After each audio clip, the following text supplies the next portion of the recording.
Çin'in idaresi altındaki Doğu Türkistan'da yapılan güvenlik ve gözetleme teknolojileri harcamaları 2 katına çıktı. Çin, Doğu Türkistan'da güvenliğe yaklaşık 10 milyar dolarlık bir bütçe ayırdı.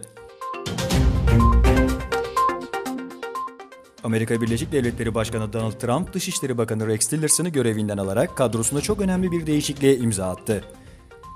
Tillerson'ın İngiltere ile Rusya krizinde Moskova'yı hedef gösteren açıklamaları sonrası bu kararın gelmesi akıllarda soru işaretleri doğurdu. Donald Trump ise kararında özellikle İran meselesinin rol oynadığını belirtti. Rus ajanı Sergei Skripal'e suikast girişiminden Rusya'yı sorumlu tutan İngiltere yaptırımları hazırlanıyor. Rusya ise suçlamaları reddediyor.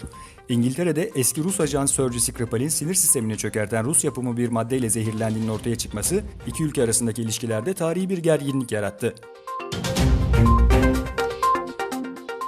Dışişleri Bakanı Rex Tillerson'ı tweetle görevden alarak Washington'da tarihi bir skandala imza atan Trump'tan gelecek hafta Çin'e 60 ila 100 milyar dolar değerinde ek gümrük vergisi ve ceza uygulaması bekleniyor. İnsanoğlu uzaya açılmazsa yeryüzünde bir geleceğinin olduğunu düşünmüyorum. Bu sözler Stephen Hawking'e ait. Dünyaca ünlü fizikçi ve yazar Stephen Hawking 76 yaşında hayatını kaybetti. Stephen Hawking'in ölümünü aile sözcüsü duyurdu.